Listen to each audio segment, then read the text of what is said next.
அனைவருக்கும் வணக்கம். பீமா வாஸ்து தமிழ் சார்பாக அனைவரையும் வரவேற்கிறோம். வீடு கட்டணுன்றது பலரோட வாழ்நாள் கனவு. ஆனால் ஒரு சிலருக்கு பிளாட்டு கூட வாங்க முடியல. ஒரு சிலர் பிளாட் வாங்கிடுறாங்க, ஒரு வீடு கட்டணும்னு ஆசைப்படுறாங்க, முடிய மாட்டேங்குது. ஒரு சிலர் வீடு கட்டவும் ஆரம்பிச்சிடுறாங்க, அதை முடிக்கணும்னு நினைக்கிறாங்க, முடிக்க முடியல. ஒரு சிலரை கட்டி முடிச்சிடுறாங்க, அதில் குடியேற முடியும். ஒரு சிலர் வீட்டில் குடியும் ஏறிடுறாங்க, போய் அங்க நிம்மதியா வாழ முடியும். இதுக்கெல்லாம் என்ன காரணம்? யார் காரணம்? எதனால இதெல்லாம் நடக்குது? டீட்டெயிலா பார்த்துடலாமா? தொடர்ந்து இந்த வீடியோவை பாருங்க. நான் engineer Pradeep Jayakumar, qualified vastu shastra consultant and professional civil engineer. Okay, நான் மேற்சொன்ன இந்த விஷயங்கள், அதாவது வீடு கட்ட முடியல, கட்டின வீடை முடிக்க முடியல, முடிச்ச வீட்டில் குடி போக முடியல, குடி போன வீட்டில் நிம்மதியாக வாழ முடியல, இந்த எல்லா முடியலைக்கும் என்ன காரணம் அப்படின்னு சொல்லி தான் நம்ம இப்போ பார்க்கணும். ஒரு சில வீடு, எங்களோட பர்சனல் எக்ஸ்பீரியன்ஸ்லேயே சொல்கிறேங்க, ஒரு சில வீடுகள் ஆரம்பித்த உடனே டக்குன்னு முடிஞ்சிடும். அதாவது ஒரு 6 to 8 months முடிஞ்சிடும். ஒரு சில வீடுகள் வருஷக்கணக்கானாலும் முடியாது வேலை. நாங்கள் எங்களோட பார்வையில் எல்லா கிளைண்ட்ஸும் ஒரே மாதிரி தான், எல்லா வீட்டையும் ஒரே மாதிரி தான் பார்ப்போம். எல்லா வீட்டையும் நாங்கள் சீக்கிரமாக முடித்தாதான் எங்களுக்கு ப்ராஃபிட். அந்த சைட்டு டிலே ஆக ஆக எங்களுக்கு நஷ்டம். எப்படி நஷ்டம்னு கேட்டிங்கன்னா, ஒரு மழை பெஞ்சுன்னா இருக்க மெட்டீரியல், பாதி மெட்டீரியல் தண்ணியோட போயிடும். டிலே ஆக electricity bill, watchman salary, supervisor salary, இது எல்லாமே போகும். அப்போ இந்த வீடை எதனால கரெக்டாக சீக்கிரமாக முடிக்க முடியல அப்படின்னு சொல்லி பார்க்கணும். அது நிறைய விஷயங்கள் இருக்கு. இது எப்படின்னு பார்த்தீங்கன்னா, நாங்கள் ஆக்சுவலாக ஒர்க்மேன் காம்பன்சேஷன், லேபர் இன்சூரன்ஸ் பண்ணுவோம். எங்களோட சைட் பூராமே இன்சூர்டு சைட். எங்கள் சைட்டில் உள்ள லேபர்ஸுக்கு நாங்கள் இன்சூரன்ஸ் பண்ணிடுவோம். ஏன்னா இன்கேஸ் ஏதாவது ஆயிடுச்சு, ஆக்சிடென்ட் ஆயிடுச்சு, கையில் அடிபட்டுருச்சு, காலில் அடிபட்டுருச்சு, இல்லை கை உடஞ்சி போச்சு, இல்லை கை இனிமேல் வேலையே செய்யாது, அந்த மாதிரிலாம் ஆச்சுன்னா அவங்களுக்கு டைரக்டாக கிளைம் அவங்களோட பேங்க் அக்கௌண்ட்டுக்கு போயிடுற மாதிரி இன்சூர் பண்ணிக்குவோம். அதோட வேலிடிட்டி 12 months தான் போடும் அதிகபட்சம். அதாவது எங்களோட இது என்னன்னா, அதிகபட்சம் 12 மாதம், ஒரு வருஷத்துக்குள்ள ஒரு ப்ராஜெக்டை முடிச்சிடலாம் அப்படின்னு. ஆக்சுவலாக பார்த்தீங்கன்னா நாங்கள் 6 to 8 months முடிச்சிடுவோம். அப்படி 12 months நாங்கள் போட்டோம். அந்த இன்சூரன்ஸை அடுத்து ரினியூவல் பண்ணாமல் கண்டினியூ பண்ண முடியாதுன்ற ஸ்டேஜில் பார்த்தீங்கன்னா அடுத்தது பண்ண முடியும். ஏன்னா ஒரு சைட்டுக்கு குறைஞ்சது 24,000 இல்லை 25,000 இதுலேருந்து 30,000 வரைக்கும் வரும் இன்சூரன்ஸ் காஸ்ட் ஒரு வருஷத்துக்கு. அப்போ அதை இன்னொரு வருஷத்துக்கு எக்ஸ்டெண்ட் ஆகும்போது திருப்பி அதை ரினியூவல் பண்ணும்போது அதுவும் நம்ம பாக்கெட்டில் இருந்தால் போகும். இது ஏன் இந்த மாதிரி நடக்குது?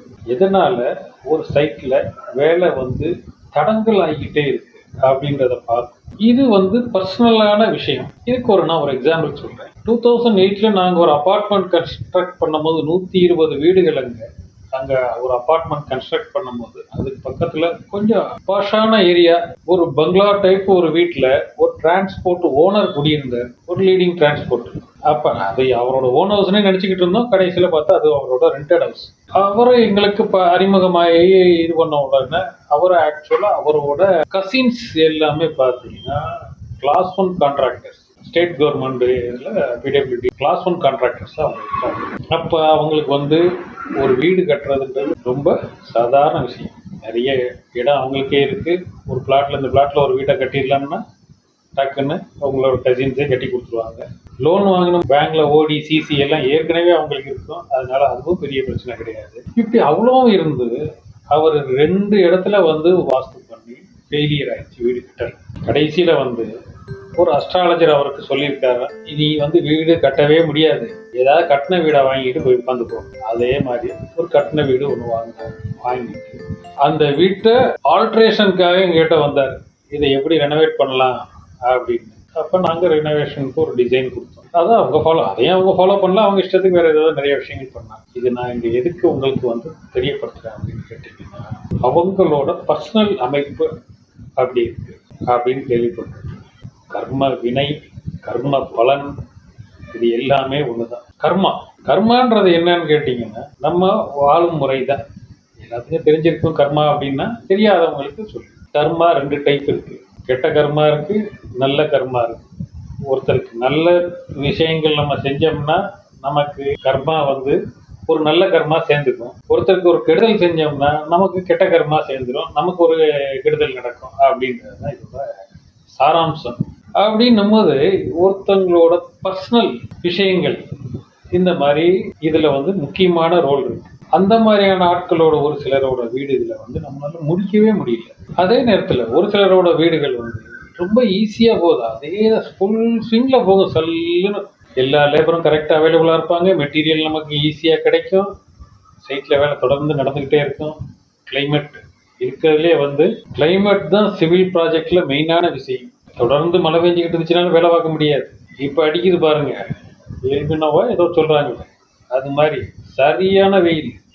இன்னைக்கு வேலை பார்த்தாலும் மறுநாளுக்கு வந்து வேலை நின்று சைட்டில் வெளியில, அதாவது அவுட்டர்ல எல்லாம் வேலை பார்க்க முடியல. நாங்களே அதை வந்து ரெக்கமெண்ட் பண்ணல. அப்பா இன்னைக்கு வெளியில வேலை பார்த்தியா நாளைக்கு வராது, ரெஸ்ட் எடுத்து நாளை கழிச்சு வந்தா போதும். ஏன்னு கேட்டிங்கன்னா அந்த அளவுக்கு வெயில் அடிக்குது. 45 டிகிரி வெயில் அடிச்சிச்சுன்னா அதில் வந்து ஒரு மனுஷன் வேலை பார்க்க கம்ப்ளீட்டாக அவனோட எனர்ஜி பூரா எடுத்த மாதிரி. நாளைக்கு அவருக்கு ஏதாவது வந்து ஆயிடலாம், இல்லை சன் ஸ்ட்ரோக் வந்துடலாம், எக்கச்சக்கமான விஷயங்கள் இருக்குது. அதனால வந்து பெரும்பாலும் லேபர்களை அந்த மாதிரி நாங்கள் வந்து இது பண்ணுறதுக்கு விரும்பல. அவங்களுக்கு லெமன் ஜூஸஸ் இந்த மாதிரி இதெல்லாம் சைட்லேயே ஏதாவது ப்ரிப்பேர் பண்ணி அவங்கள சாப்பிட்றதுக்கு இது மாதிரிலாம் கொடுக்க வேண்டியது. ஏன்னா கிளைமேட் அந்த மாதிரி. இதே வந்து உள்ள வேலை பார்க்குறது ஒரு டைல்ஸ் லேயர், ஒரு பிளம்பர் இந்த மாதிரி இருக்கவங்களுக்கு பெருசாக ஒன்று அவுட்ரு பிளாஸ்டரிங் பண்ணுறாங்க, மேலே வந்து ஸ்கஃபோல்டிங்கில் நின்று வேலை பார்க்கணும். இது எல்லாமே ரொம்ப சிரமம் இந்த கிளைமேட்டிக் கண்டிஷன். ஓகே, இதே மாதிரி தான் ஒருத்தருக்கு வந்து வேலை நடக்கும்போது மெட்டீரியல் அவைலபிலிட்டி இருக்கும். ஒரு சின்ன எக்ஸாம்பிள் சொல்கிறேன். எங்களோட சைட்டு கிட்டத்தட்ட 1.5 வருஷத்துக்கு மேலே ஆக போகுது ஆரம்பிச்சு. ஒரு கன்ஸ்ட்ரக்ஷன் ப்ராஜெக்ட்டு எங்களால் இன்னும் முடிக்க முடியல. இன்னும் 2 மாதத்துக்கு வேலை நடக்கும். ஏன் அப்படின்னு பார்த்தீங்கன்னா, அது வாஸ்து பண்ண உடனேயே வாஸ்து பண்ணிட்டு போர் போட்டாச்சு. போர் போட்ட வரைக்கும் பிரச்சனை இல்லை. போர் போட்டு முடிச்சதுக்கு அப்புறமா அந்த பக்கத்துல விவசாயத்துக்கு தண்ணி திறந்து விட்டாங்க. அது பூரா வந்து நம்ம சைட்ல நின்றுச்சு. கிட்டத்தட்ட 2 அடி உயரத்துக்கு தண்ணி நிற்கிது. லாரி போகாது, எதுவுமே பண்ணாது. அப்புறமா அதுக்கு இந்த தண்ணிக்கு சுத்தி ஒரு அந்த சைடு ஒரு 2-3 லோடு மண் அடிச்சு அந்த பிளாட்டை ஒரு எம்பேங்க்மெண்ட் சொல்லுவோம், கரை போடுற மாதிரி போட்டுட்டு அதுக்குள்ள உள்ள தண்ணியை பூரா மோட்டரை வச்சு வெளியில எடுத்த இந்த ப்ராசஸ்க்கு கிட்டத்தட்ட 3 மாதம் ஆயிடுச்சு. மண் போடுறதுக்கு வழி இல்லை, எல்லாமே போட்டுக்கிட்டு இதெல்லாம் பண்ணி முடிச்சுட்டாங்க. அதுக்கப்புறம் சர்வீஸ் வரல. 3 மாதம் பீரியட்லையும் சர்வீஸ் வரல. அதுக்கப்புறமும் சேர்ந்து 2 மாதம் ஆச்சு.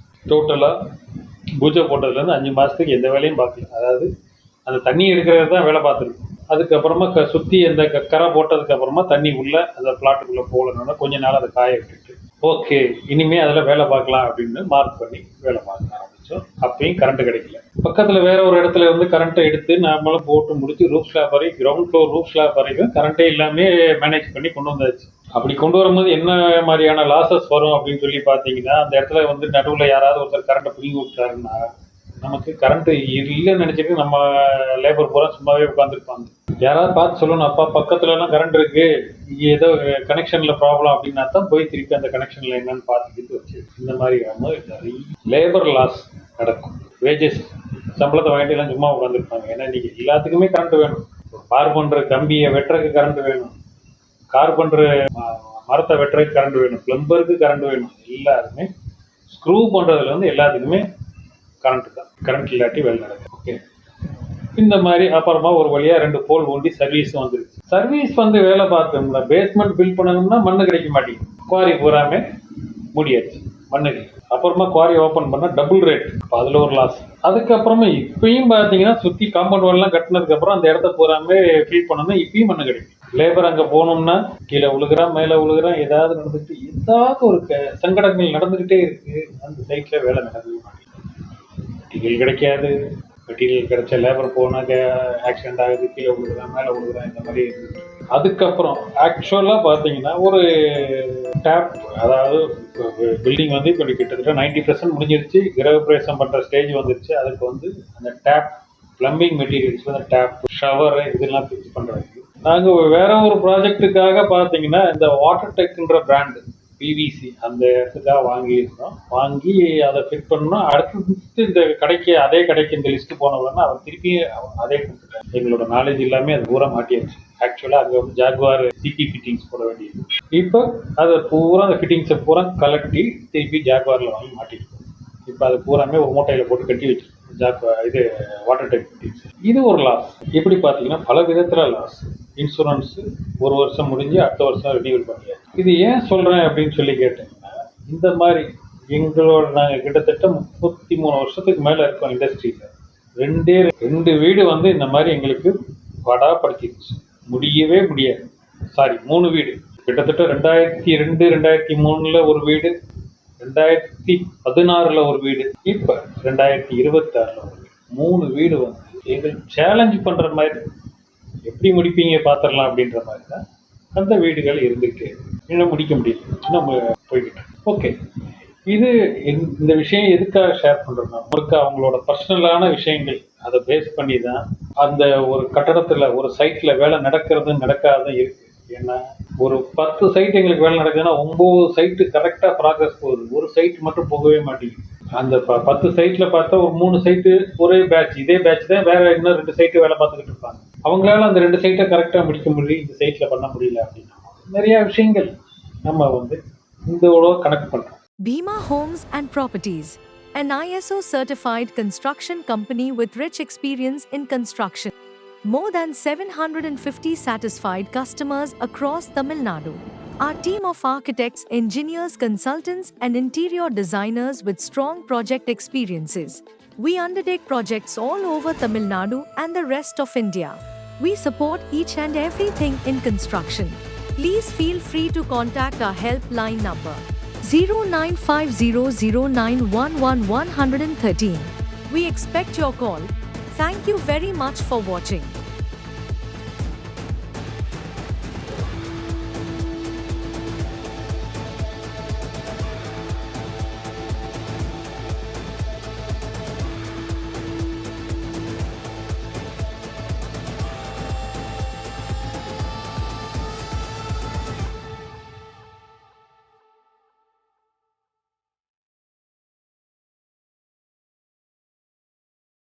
கனெக்ட் பண்ணி பார்க்குறோம். ஓகே, இவரோட இது போய் ஒரு கிளைண்ட் கிட்ட சொல்ல முடியாது, உங்களுக்கு கர்மா சரியில்லைங்க அதனால டிலே ஆகுது, யாரும் சொல்ல முடியுமா? முடியாது. ரொம்ப நிதானமாக அனுசரித்து போய் தான் வேலையை முடிக்கிற மாதிரி இருக்குது. அவங்க வந்து அவங்களுக்கு அது தெரியாது, ப்ரெஷர் கொடுத்துக்கிட்டே இருப்பாங்க. என்னாச்சு, நாங்கள் குடி போகணும் வைக்கணும், இன்னும் வேலையை முடிக்க மாட்டேங்கிறீங்கன்னு. இதுலேயே வந்து ஹவுசிங் லோன் எதுவும் வாங்கியிருந்தாங்கன்னா அவங்களுக்கு கூட கொஞ்சம் கஷ்டம். ஏன்னு கேட்டிங்கன்னா அவங்க இஎம்ஐ கட்டிக்கிட்டு இருப்பாங்க. போராடினாலும் முடிய மாட்டேங்குது. போராடி தான் பார்க்குறோம். ஆள் வரேன்ருவான், அந்த சைட்டுக்கு போக மாட்டான். போய்கிட்டு இருப்பேன், போலீஸ்காரங்க சார் பிடிச்சி வச்சுருக்காங்க போக முடியல. என்ன பிடிச்சிருக்காங்கன்னா எதுக்கு பிடிச்சிருக்காங்க அப்படின்னா ஹெல்மெட் போடல அப்படின்னு என்னத்தையாவது ஒரு பிரச்சனை, இல்லை கீழே விழுந்துட்டேன் மேலே விழுந்துட்டேன் அப்படின்னு சொல்லிட்டு இந்த மாதிரி நிறைய போகிறாங்க. அவங்களோட பர்சனல் கர்மா அதை அப்போ அவங்க சரியாக வச்சுருந்தாங்கன்னா அவங்களுக்கு ஈஸியாக வேலை முடிஞ்சிருக்கு. இதுக்கு வந்து கான்ட்ராக்டரை ப்ளேம் பண்ணுவாங்க, இல்லை இன்ஜினியரை ப்ளேம் பண்ணுவாங்க, இல்லை பில்டரை ப்ளேம் பண்ணுவாங்க. இழுத்தடிக்கிறாரு, எங்களுக்கு வேலையை முடிக்க மாட்டேங்கிறாங்க. வேலை அதுவாக இழுத்தடிக்கிறது தான், இல்லை இன்ஜினியரை இழுத்தடிக்கிறாரா இல்லை கான்ட்ராக்டர் இழுத்தடிக்கிறாரான்னு சொல்லி பார்க்க முடியும். பொதுவாக வந்து எல்லாருமே ஒருத்தரை வந்து சொல்லிடுறது, இவரால் வந்து வேலை டிலே ஆகுது. இது நாங்கள் ப்ராக்டிக்கலாக ஃபீல் பண்ணுறோம். கர்மா, அவங்களோட பர்சனல் நேரங்காலம் அப்படின்னு சொல்கிறாங்க. இது எல்லாம் மேஜர் ரோல் ப்ளே பண்ணுறோம். இன்னொரு விஷயமும் உங்களுக்கு தெரியப்படுத்தலாம், அதை வந்து அடுத்த விஷயங்கள்ல நான் சொல்கிறேன். ஓகே, நான் கொடுத்த இந்த இன்ஃபர்மேஷன் உங்களுக்கு யூஸ்ஃபுல்லாக இருந்துச்சுன்னா ஒரு லைக் பண்ணுங்க. இது சம்பந்தமாக யாருக்கும் இந்த இன்ஃபர்மேஷன் தேவைப்படுதுன்னா அவங்களுக்கு இதை ஷேர் பண்ணுங்க. தொடர்ந்து எங்களோட இன்ஃபர்மேட்டிவான வீடியோக்கள் உங்களுக்கு கிடைக்கிறது. எங்கள் சேனலை சப்ஸ்கிரைப் பண்ணுங்க. உங்கள் ஆதரவு என்றைக்கும் தொடர்ந்து உங்களோட ஆதரவுகளை கொடுங்க. நன்றி, வணக்கம், வாழ்க வளம்.